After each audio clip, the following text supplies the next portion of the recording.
अमिताभ और जया की फिल्म जंजीर रिलीज हुई। उसकी सफलता ने क्या क्या चेंज किया ये आप सब जानते हैं। अमिताभ और जया ने शादी करने का फैसला कर लिया और 3 जून 1973 को शादी कर ली। इस शादी में रेखा को नहीं बुलाया गया। इस बात से रेखा को बहुत बड़ा झटका लगा। रेखा ने कहा, मैं जया को अपनी बड़ी बहन मानती थी। जया मुझे कोई सलाह देती थी तो सीरियसली मैं उसकी बात सुनती थी, पर मुझे लग रहा है कि जया तो हर अरे गहरे को सलाह देती हैं। उसको लोगों पर डोमिनेट करने की आदत है, वो भी तब तक जब तक उसको सूट करे। हम दोस्त थे, कितना समय साथ में बिताते थे। मैं सेम बिल्डिंग में रहती हूँ, फिर भी जया ने मुझे अपनी शादी में नहीं बुलाया। निर्देशक दुलाल गुहा ने एक फिल्म शुरू की, दो अनजाने, जिसमें अमिताभ और रेखा को साथ में साइन किया गया। तब तक रेखा ने असल में कोई ढंग का रोल नहीं किया था, कोई भी एक्स्ट्रा ऑर्डिनरी कैरेक्टर नहीं निभाया था। एक बात और थी, रेखा को अमिताभ के साथ काम करने का मौका मिल रहा था, जो जंजीर और दीवार के बाद अब बड़े स्टार थे। और सबसे बड़ी बात, अमिताभ रेखा की दीदी भाई के पति भी थे। अमिताभ की पंक्चुअलिटी इंडस्ट्री में मशहूर हो चुकी थी। सही टाइम पर सेट पर आना, तैयार होना, डायरेक्टर के साथ सीन डिस्कस करना, समझना और पैकअप के बाद बिना समय खराब किए अपने घर लौट जाना। जैसे अमिताभ का डिसिप्लिन मशहूर था, वैसे ही रेखा का इनडिसिप्लिन भी मशहूर था। रेखा के बारे में मशहूर था कि वो फिल्म का सेट छोड़कर कहीं भी कभी भी घूमने चली जाती थी। रेखा ने खुद कहा था कि मैं प्रोड्यूसर के खर्चे पर बहुत घूमी हूं। दो अनजाने की शूटिंग के समय सबको लग रहा था कि फिल्म बनने में प्रॉब्लम आएगी, पर सब हैरान हो गए यह देखकर कि रेखा बहुत पंक्चुअल और डिसिप्लिन्ड हो गई थी। ये वो समय था जब रेखा अमिताभ को हर रोज काम करते देखती, उनके साथ काम करती, उन्हें ऑब्जर्व करती। रेखा ने अब तक कोई भी ऐसा इंसान नहीं देखा था जिसने रेखा को इतना प्रभावित किया हो। अमिताभ का ऐसा असर हुआ था रेखा पर कि रेखा ने सबको हैरान करते हुए सुबह 6 बजे सेट पर पहुंचना शुरू कर दिया था। दो अनजाने की शूटिंग कलकत्ता में हुई थी। अमिताभ शहर से बहुत अच्छी तरह वाकिफ थे। अमिताभ 1962 से 1969 तक कलकत्ता में ही रहे थे, पर रेखा कलकत्ता के बारे में कुछ नहीं जानती थी। ग्रैंड होटल में वो लोग ठहरे हुए थे। शूट के बाद सब लोग काफी समय साथ में बिताते थे। अमिताभ कलकत्ता के बारे में अपनी पुरानी यादें बताते। अमिताभ और प्रेम चोपड़ा के साथ कई बार रेखा भी घूमने चली जाती थीं। 1976 में दो अनजाने रिलीज हुई। फिल्म बहुत बड़ी हिट नहीं हुई, पर कामयाब फिल्म थी। रेखा के काम की पहली बार तारीफ हुई। रेखा को रिस्पेक्ट मिली काम की वजह से। रेखा ने सारा क्रेडिट अमिताभ को दिया। अमिताभ की परफेक्शन से रेखा बहुत इम्प्रेस्ड थी। जाहिर था रेखा अमिताभ की तरफ खींची चली जा रही थी। सिमी ग्रेवाल के शो में रेखा ने कहा था, अमिताभ शादीशुदा थे, इस बात से कोई फर्क नहीं पड़ता था। मैं इस इंसान के साथ जुड़ना चाहती थी। मैं उसका घर नहीं तोड़ना चाहती, पर मैं उस इंसान के एहसास के साथ जीना चाहती हूँ। अमिताभ का ऐसा असर हुआ था रेखा पर कि रेखा ने अपनी लैंग्वेज पर काम करना शुरू कर दिया था। खूबसूरत दिखने के लिए अपनी फिटनेस और खाने पीने पर ध्यान देना शुरू कर दिया था। रेखा प्योर वेजिटेरियन बन गई, योगा शुरू कर दिया था। रेखा ने मीना कुमारी के मेकअप मैन राम दादा को हायर कर लिया था। जब तक राम दादा जिंदा रहे, रेखा के मेकअप मैन रहे। रेखा ने हर बार यही कहा कि अमिताभ की वजह से ही मैंने अपने आप को इतना बदला है, बेहतर किया है। अमिताभ ही मेरी इंस्पिरेशन रहे हैं। खून पसीना, अलाप, ईमान धर्म तीनों फिल्में 1977 में आईं। तीनों में अमिताभ और रेखा साथ काम कर रहे थे। ईमान धर्म में रेखा की जोड़ी शशि कपूर के साथ थी। मीडिया अमिताभ और रेखा की नजदीकियों की बात करने लगा था। प्रकाश मेहरा ने कहा था कि अमिताभ ने ही रेखा को सिखाया कि कैसे बात करनी है, कैसे वॉक करनी है, अपने आप को कैसे प्रेजेंट करना है। अमिताभ ने रेखा को कल्चर दिया।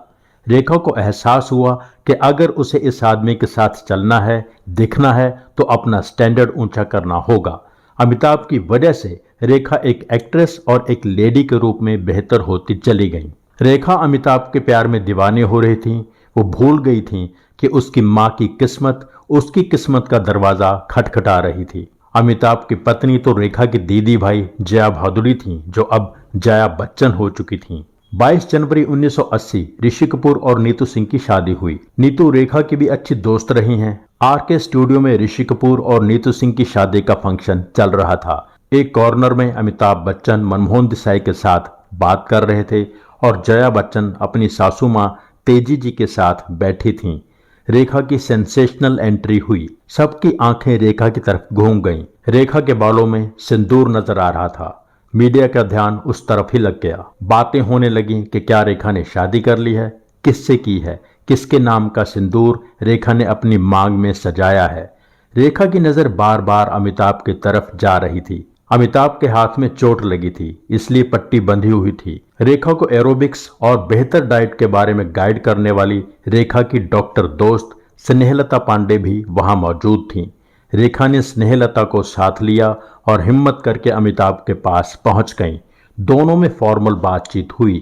सबकी नजरें जाहिर है उसी तरफ थीं। जया बच्चन के चेहरे पर दुख और आंख में आंसू भी मीडिया ने देखे। थोड़ी देर बाद रेखा वहां से चली गई। मीडिया को उस शाम बहुत मसाला मिल गया। बाद में रेखा ने बताया था कि रेखा एक शूट से सीधे वहां आ गई थी। शूट में लगाया मेकअप और सिंदूर हटाना वो भूल गई थी। 2 मई 1980 धर्मेंद्र हेमा की शादी हो गई। बिना अपनी पहली पत्नी को तलाक दिए धर्मेंद्र ने धर्म बदलकर हेमा से शादी कर ली थी।